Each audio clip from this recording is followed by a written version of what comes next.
Gotcha. So, anyway, it was just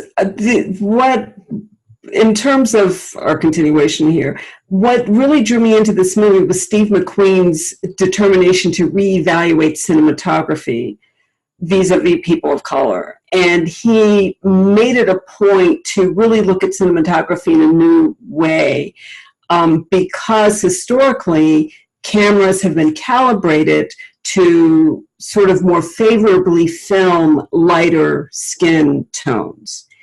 And so he meticulously went through and recalibrated the cameras to favor darker skin tones. And so I was just interested in the cinematography aspect of this movie to see, well, how is this going to be different? Especially when you have darker skinned people and lighter skinned people in the same scenes. Because historically, when darker skinned people have been with lighter skinned people in other types of films, they tend to look a little duller, a little more muddy in terms of skin tone.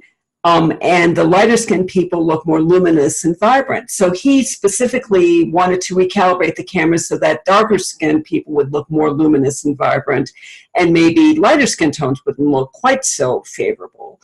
Mm-hmm. So I was really interested in it from that perspective, because I never heard a director talk about that before. But after hearing it, it's like, God, that's been an issue since the days that we've had Technicolor. That has always been an issue, but no one's ever talked about it. And there's, it's just this kind of, you just kind of accepted that maybe people with dark skin tones just didn't look quite as good as people with light skin tones. Interesting. So that was really intriguing to me. Interesting enough, that topic, if you go back a long time, and you go back to the 70s and you go to Diane Carroll.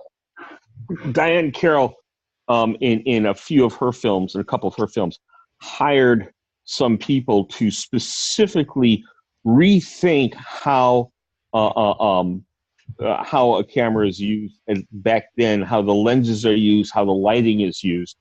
So to address some of the very things that you're talking about, and pretty much rewrote, or not rewrote, but wrote the book on how to shoot a camera, and also how to shoot video for African Americans, for people of dark skin. And what's interesting, that is on what you're talking about here, takes it up an order of magnitude from what she did. And one of the things that allows this to happen, which is really cool, is digital cameras with like RED. Mm-hmm. With RED, what I can do is I can focus in on you specifically, fix your exposure, mm-hmm. and then go to somebody else and fix their exposure. And guess what? You're having two different exposures, same shot. Right. And we can, and this is something that we can actually do in the camera. It's a strange new world out there. If you go to a film set now that is using a RED, or one of its contemporaries, you see maybe only a third of the lighting that you used to have. And the only reason why you want the lighting there is because you want a specific something happening from one side.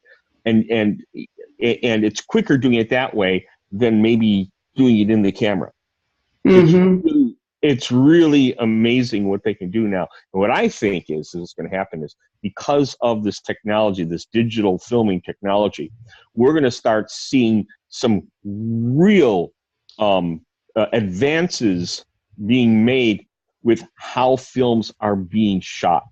We're already seeing it from the standpoint of, all of this digital scenery and stuff. But that's not what that's not what I'm right, talking the CGI stuff. And right. That's not what I'm talking about. I'm talking about, putting the characters in the best light, using a great term that you use, in the best light for that story arc. And which characters need to be seen, need to be understand, need to see the smallest facial gestures, at any given time, and what characters don't, and we don't necessarily have to worry about the blocking and do 25 takes to get this and this and this and this. It's going to totally change, and it is totally changing how films are being made today. And that's one reason why I just wanted this movie to be brilliant.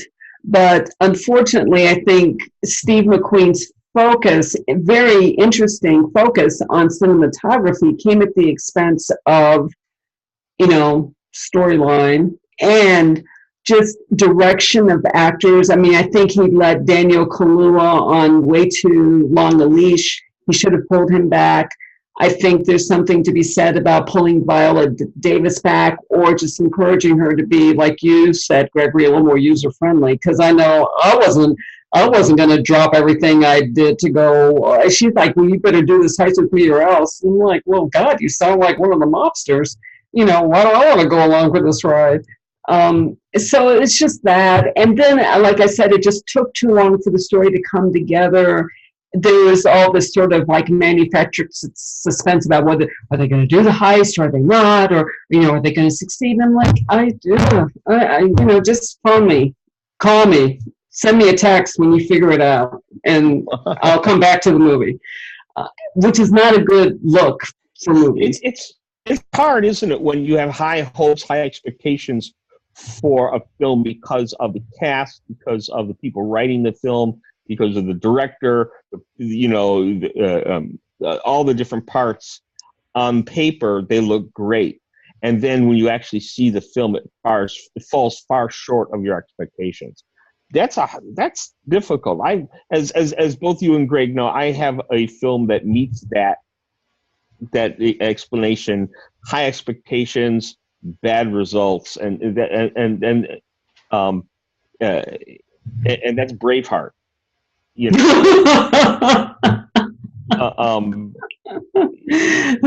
Don't you go talk about Braveheart. and they made some technical storytelling problems. They're tiny. Unfortunately, it's kind of like what is a 1 degree difference near the center of the circle is insignificant, but that 1 degree out, a light year away, is gigantic. Right. It becomes magnified to like 180 degrees by the time you get to the outer edge of the circle. That's right. It's still a 1 degree arc, but my God, it's huge, And so, and I have that problem with Braveheart. There's a couple of little things in there, technical storytelling problem, and for me, it destroyed the film. You just thought Mel Gibson's hair was too long. That's really what your problem was. No. Wrong color kilt. Right. You don't like Mel Gibson in a kilt. And he was too drunk, wasn't he? That's really what's going on. See, goes back to know your dealer. So It does. And sorry, ladies and gentlemen, it's kind of an inside joke. But yeah, know your dealer. Always know your dealer. Well, my last movie that I wanted to talk about, you guys, is a movie that was actually recommended to me recently by a gentleman. I asked him, the typical question of, hey, what's your favorite movie? And he said, well, he had 2 favorite movies. And he mentioned them to me. And I had never seen the first one he mentioned, and I had seen the second. So he mentioned The Sandlot, which came out in the early 90s. And he also mentioned The Town, which is a movie with Ben Affleck. I like The Town. Like 2010. So when he mentioned it to me, my first thought was, you have a group of guys in The Sandlot that were together for whatever their reasons were. And then you have a group of guys in The Town that are together for whatever their reasons were. And I thought, I wonder if there's a kind of a correlation between the two that I could probably explore and investigate. So I said, I'm going to start with The Sandlot. I had never seen that. And so I thought, he says his favorite movie, and I've heard other people say it. This young lady I know quotes it very often, one of the things that's said in the movie throughout the film. And so I'm thinking, okay, and I'm watching this movie, and it starts off okay. It's a kind of a narrative. Guy talks about what his life was like as a child and the love of baseball. And it is a relatively true story. And so I thought, okay, this is going to be good for me. Love documentaries, love true stories, love all that stuff. And then I thought to myself, do I really? when I start watching this film. I start doubting myself, like, maybe reality is not my thing. Do I really exist? Does To baseball, be or not to be? is this really baseball? Is this so I'm watching this movie, and it goes from feeling kind of sorry for the kid moving into a new town, trying to make friends, to he's really annoying, and he's the narrator. And then the point of where his mom she's just so wants him to be a part of the neighborhood, meet friends, do all this stuff. And he's saying, well, the kids don't like me. And he was right. Just trying to be a part. And it's one kid who lives on his block, takes him under his wing, tries to get him to, be a part of the guys. So there's these guys who play baseball together. They play baseball so often that they're just a cohesive group. And it's 8 of them, and they need 9. But here's the irony: they're not playing anybody. So, it doesn't truly matter much. And he says, hey, we'll bring him in. And he says, hey, he makes 9. And they're like, yeah, but if he can't play, it might as well just be 8. And so you're trying to get into it. And I'm sitting here saying, okay, I'm going to try. I'm trying to get into it. And I'm really trying. And then there's the fable mysticism of the fence where they play ball in the sandlot. It's this giant, large, humongous, over-the-top fence. And every time they hit a baseball toward it or over it, they hear like this growling noise. So you're thinking, like, okay, what's behind there? And then you hear boom, boom. And now you're thinking it's not even a dog, it's a dinosaur. And you're Or Godzilla. Godzilla's cousin Billyzilla. And you're thinking all this stuff, and then you realize there's holes in the fence, so they can actually see the thing. And everything becomes bigger than life. And now I'm thinking, okay, it went from, this is supposed to be kind of like a true story. Now I'm thinking, this dude is so full of crap right now. And how his mind is thinking about what was really happening, that I started to think to myself, know your dealer. Know your dealer. I'm like, who's this guy's dealer? Because whoever this guy's dealer is, he's got some really, really good stuff. Wow. This movie went from being okay, hoping in my anticipation that it would be better, to being really bad in the middle. And then it's like it went from being a somewhat of a melodrama to like a physical comedy. And then it went from a physical comedy to it's not really that funny, it's kind of sad. And then James Earl Jones shows up. Oh, What? She's the guy, and of course he's the guy who's going grr, right? Wasn't he in Field of Dreams? He owns the creature. Yes, The I know. creature? That everybody's afraid of. There is a creature that everybody's afraid of in the neighborhood. And they're afraid to go to him, and because all the baseballs that they ever have get hit over this fence. And so, like, there's a myriad of baseballs that they're never going to get because they're afraid because whatever's on the other side of the fences sounds so ferocious and horrible. Well, bottom line is, James Earl Jones in this movie, oh my goodness, he is in this movie for all of like 3 minutes. And he's Does he blind. play Obi-Wan Kenobi? Yes. No, he's Darth Vader. No, he's Obi-Wan Kenobi, and he's blind, and he's a former baseball player, and In Field of Dreams. he was the best friend of Kevin Costner's dad, and he's also the best friend of Babe Ruth in this movie. Wow. Yeah. So basically, this is a fantasy film that hides behind a bad script. Not just that, it's a fantasy film about a true story about a guy and his obviously not what really happened in his childhood, but a fantasy of what happened in his childhood. And then he grows up and he becomes a sports writer, and his best friend who took him under his wing is a Major League Baseball player and plays for the Dodgers. And the guy that they said, I can't think of his name right now, was a real guy who actually played for the Dodgers. They've actually made 3 films of this. And I was thinking after the first one, a lot of critics before me actually liked this movie.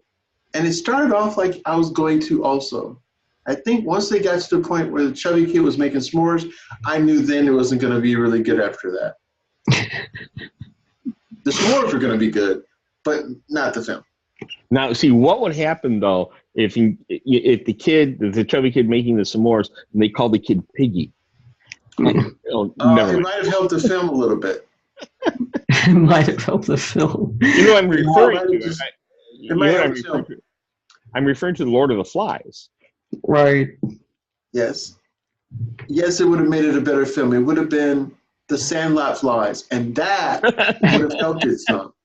The Lord of the Sandlot Flies. And here's the thing. They could see over the fence because they had a clubhouse that was in a tree.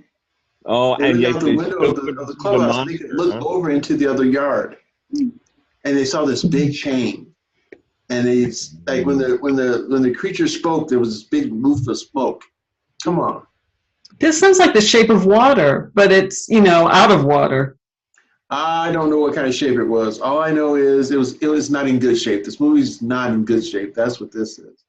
And wow. I wanted to like it. My acquaintance said that he really liked this film.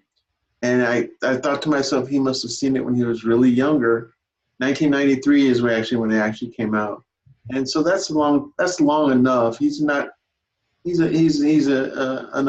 adult, but he's a young adult. So I could see that, but I can't see it as one of my favorite films. And that's just me. It sounds like it was a horrible movie in that it was practically, like you were practically being tortured to have to sit through it. Well, here's the thing. I liked the kid who was a baseball kid who took the kid under his wing. I did not like the kid who was under the wing because he was so over the top as being inept. Yet he was supposed to be really smart. So it was just so sad that, and then ironically, automatically he became a really good baseball player. I didn't see the transformation. Or I should say the transformation was so quick that there was no evolution to it. Right. It was just like the kid with the bat who was a good baseball player said, "You will be better. You'll be good." And like after the kids made fun of him, the next few moments he caught a ball and they loved him. Come on. So instead of an arc, there was more of a spike. Sure. If we had gone to McDonald's, we'd have more arcs. If we had gone to McDonald's, we'd have more arcs in this film. But they didn't. Yeah. They didn't. If they had gone to St. Louis, we'd have another arc, but they didn't go. The way you were describing the film earlier, it sounded like the baseball player kid who would take him under his wings would be Kiefer Sutherland. That might have made the movie better. Yeah. And then there was all these other... Especially if he was the same character, Kiefer Sutherland's character in... The Lost Boys. Oh, no. It would have... No. I mean his character that was in... It's a movie about the doctors who played with life and tried to kill each other, except not kill each other. No. It would have been better if he was the same character that he played in A Few Good Men. Oh. See, I liked him in A Few Good Men. He was, but he was so mean. And he was mean. That would have helped this film quite a bit. Yeah. Well, they need a mean guy. Yeah. They needed a mean guy. I mean, a real mean guy. Oh, they had another team. They finally did play another team, by the way. And the kid who was in charge of that team, he had such swagger for like 2 seconds. And he was like, "Yeah, we can beat you guys." They annihilated the team. Like 20 to So nothing. did they try to like take Charlie Brown and Cujo and put them together in the same movie? Actually, yes, they did. How did you know that? You must have seen this film. Yes, I have. Yeah. Wow. And Cujo grew. He was like 4 times Cujo's size. And somehow toward the latter part of the film, he shrunk. Yeah. It wasn't a puppy. That's what a pure heart will do for you. It was a full-grown dog, but at first it was like Cujo's great grandfather, King Kong Cujo, in this film, and who just for whatever reason liked to eat baseballs. Yeah. And when you purify, your Cujos will shrink. It wanted to be a good movie, it just didn't make it. Not in my opinion. Well, Larry, do you have a third movie? Did you mention your third movie? Do you have a third movie? I didn't mention the third movie, and it is what was it? I'm happy to let you know that I forgot. That's okay. I haven't mentioned a third movie, so I want to just go ahead. So maybe it's my turn then. So my third movie is Han Solo: A Star Wars Story. Oh my God! I made it longer than you, but not much longer. I mean, Solo: A Star Wars Story. Again, I've come to the conclusion that far worse than a movie that suffers from not having enough money is a movie that suffers from having too much money. That's the worst thing that can happen to a movie. And as Exhibit A, I show you Ron Howard directing How the Grinch Stole Christmas. Too much money is a curse. It's a curse of what could be a good movie. And this is what happens here because you've got Disney, you've got pockets deeper than several countries put together in terms of budget making ability or budgeting, authority or whatever. Money availability is what I'm talking about. So much money. And it's like it's a Star Wars franchise. It's a sure bet. The worst two words that you can ever apply to a movie is sure bet. Mm-hmm. Because that's also a curse. If you think it's a sure bet, it's going down. It's Mayday is really the two words you want. Mayday, not sure bet. So it's a sure bet. Investors will get their money back, and people will flock to the movies to see Solo: A Star Wars Story because we never really told the story of Han Solo. We just told everybody else's story, but we haven't told that story. This is awesome! What a great opportunity! Oh my God! What a miserable missed opportunity! And it had nothing to do with casting. I mean, Donald Glover was playing Han Solo. Donald Glover's, he's fabulous. I mean, he's really good actor, and he's just this creative force, and that's amazing. And, I can't remember the guy who played, I'm sorry, he played Lando Calrissian. That's how bad the movie was. But anyway, so Donald Glover plays Lando Calrissian, and I'm like, I kept wishing he was Billy D. Williams. Because I agree. And about this movie, this movie relied too much on the mythos behind these characters rather than really telling a story. Right. That's the other thing. I thought that Glover was just not at all believable as Lando Calrissian. Not that I find Billy D. Williams believable in anything he has done outside of a wonderful movie made for television 1,000 years ago. Brian Song. That's right. And outside of that, it's like, come on. No, he was really good in Lady Sings the Blues. Want my hand to fall off. I still melt when I hear that. So much for the swooning. And he wasn't horrible in being along with Traveling All-Stars, but that was just not the stellar. He also wasn't horrible as Lando Calrissian in the Star Wars movies. He was a damn sight better than Donald Glover, who was completely unbelievable. Donald Glover, he looked like a guy who's like, I'm sitting back here, I'm drinking a margarita. Oh, we shooting a film now? Like, now? Which is kind of how he is when he's doing his concerts too, by the way. Somebody tell me what my line is. Will you give me another margarita, sweetheart? I want to know, what's my line? That's when I tried to trim the pants off of Princess Leia, right? Because I just got it all going on. No, not now. In a couple of minutes, right? And the whole thing with Han and Chewie in this.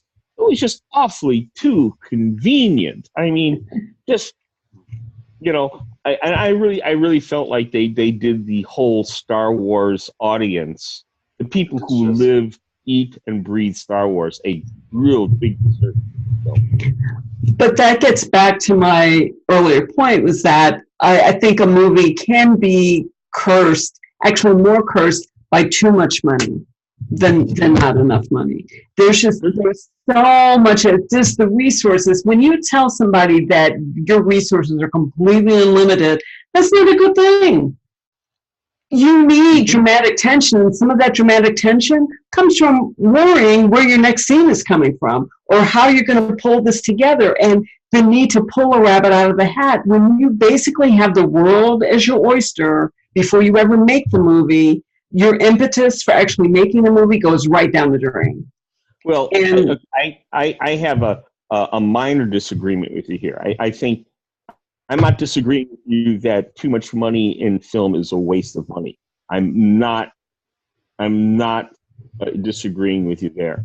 But there's a certain point where you want to tell your actors to be prepared when they come in and do the job right the first time. And it doesn't matter how much money is or isn't behind the film. If the director has that type of command over his actors, then it's going to work no matter how much money's in there. But a lot of people will oh gosh, I don't have enough money to get the one actor I want right when you do that, and then somebody gives them the money. But the question is, you have the money to get that actor, but do you have the relationship with the actor to make it happen? Those are two different things altogether. Unfortunately, here is where you are saying, and I do agree with that they use money instead of do your job. Mm-hmm, mm-hmm. And that's never good. Right. And I think, I guess I do agree with you, Larry, but I guess what I've seen in terms of these movies that fail, it's like the Hindenburg coming down, sure. When these movies that have too much money thrown at them get made, and you're like, oh my God, the humanity. Ew, well, this is not good. It's like any business, buying your way out of a problem does not teach you how to deal with the problem. Right. And make no mistake, a film is a business. Buying your way out of a problem does not help you learn to get out of the problem, and it does not give you that feeling of success and that feeling of self-esteem that you get from actually making it work. Right? So in that sense, I also agree with you with your first statement about this, is that you can't buy success. You right. have to make it. You have to make success. Otherwise, yeah. So that's my third movie. It's just, I couldn't get through it. It's a waste of time. I love Star Wars, but not that movie. Yeah. And not the prequels either. Basically just The Empire Strikes Back. Come on. You don't just love Jar Jar Binks? Come on. No, I hate Jar Jar Binks, but I do like The Force Awakens, Reawakens, or whatever. Force Awakens? The Force Awakens, yeah. Right. One day I'll bother to learn the name of the movie. So we talked about films that we've seen that just don't cut the mustard, we'll say. What about new films that are out? Are there any films that are out right now that you've seen the trailers or whatever, and you're not confident that it's actually going to do well? I have one movie that I wanted, when I first heard about it, I wanted it to do well. As I don't dislike these films enough to want them to do poorly, but I just can't see this film doing that well after I've seen the trailers. So I did find a film like that. I'd like to share that with you guys, both in and out of our crew here. And that's Aladdin. I know, this is a disaster waiting to happen, in my opinion. I think so too, and it's sad because just like anything else, I've always loved the story cut basically from the Arabian Nights, more or less. But always loved the story, and I'm a hopeless romantic, and I think the animated version was the purely animated version was just well done. But at the same time, this new film that includes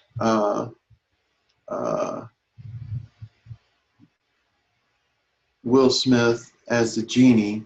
As Bagger Vance. I mean, the genie. Yeah. I'll leave the genie. See what I did there? I did the same thing. But with that being said, I can't bring myself to think that it's going to do that well. I'm going to try to watch it, just like I'm going to try to get my head around it. But right now, it doesn't look that positive to me. Is there any films out there that you guys have thought about that doesn't quite look like it's going to make it? Well, Aladdin was on my list, but since you're going to watch it, I don't have to. Copy that. Got it in there. Someone is trying to remake Akira, which is one of the greatest animated masterpieces of all time. Yeah, it was a good movie. And I'm not I'm not exactly thrilled about that.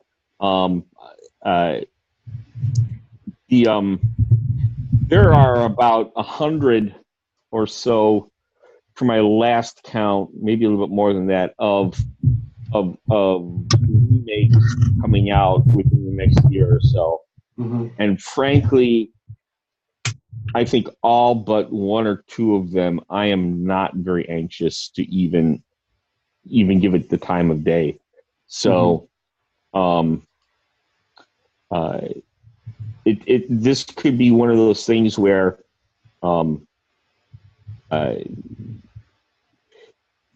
there is one film, it's not a remake, it's a spin-off, but it's its own thing, and it's right around the corner, and that's The Joker. I am very interested in what they do with it. I was very displeased with what they did with the Suicide Squad. I want to see what they do with this. I'm not necessarily a fan of making the bad guy the hero of the story, unless it follows a certain storyline, like in Unforgiven. Let's face it. Clint Eastwood's character in Unforgiven is the baddest of all the bad guys, and you're going to wake him up, So, but that movie is not about redemption. It's about, you guys just walked into hell and I own it. So, if that's what they're doing with the Joker, then it might be a good film. Mm-hmm. Yeah, one of the remakes that's out there right now is the Pet Sematary. I wasn't a huge fan of Pet Sematary originally, and so I'm obviously going into this with a negative bias, but it just seems to me that they've done so many films like it, and I think this is not even the first remake of Pet Sematary. So I'm just thinking, why not something different as opposed to this film that didn't do that great in the box office, but it did eventually become a cult favorite. I just don't understand why, but that's just me. So I don't know. I don't think that's going to actually do that well, in my opinion.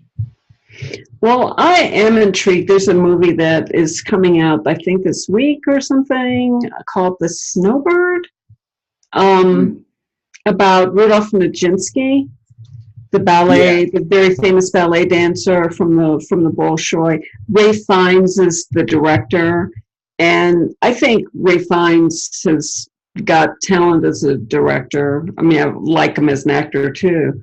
I believe he's also in the movie. But I'm kind of interested in that. I just want to see what's going to be done with that. I think that will end up being a good movie. Hopefully it'll be as good as it seems from the trailers.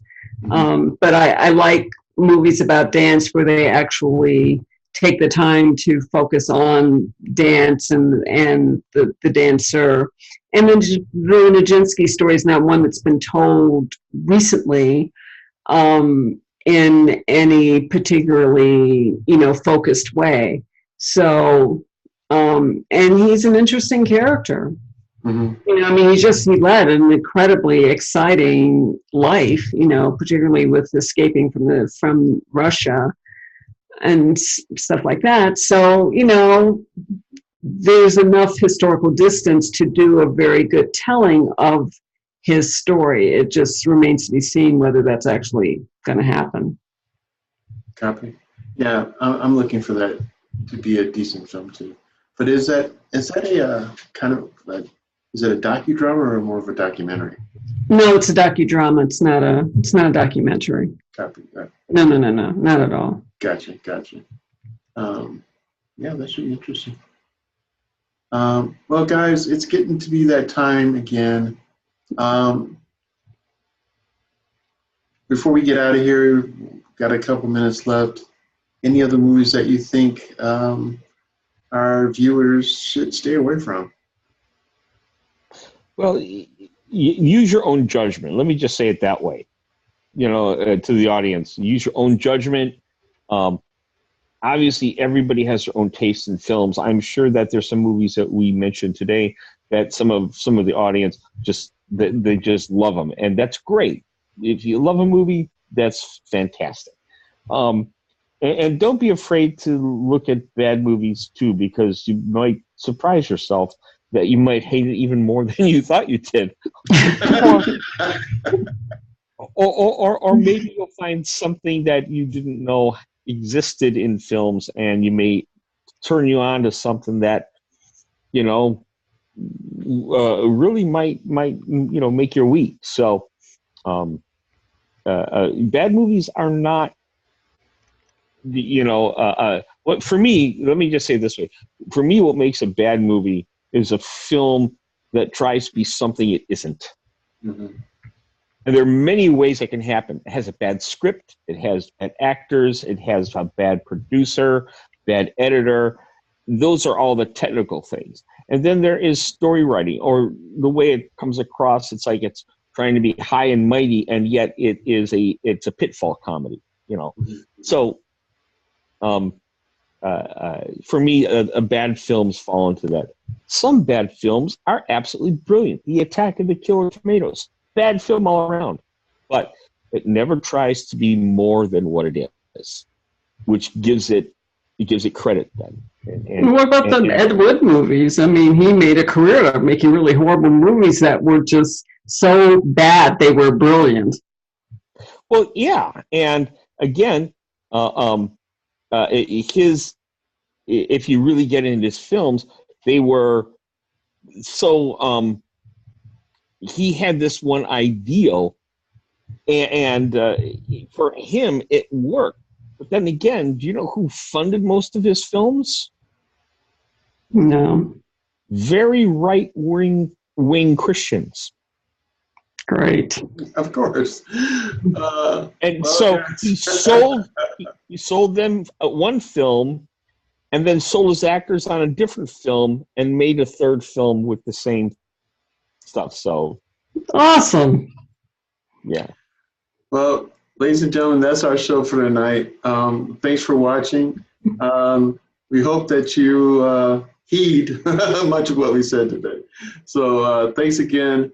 Check us out on our YouTube channel under A Real Point of View, and check out our archives on blogtalkradio.com.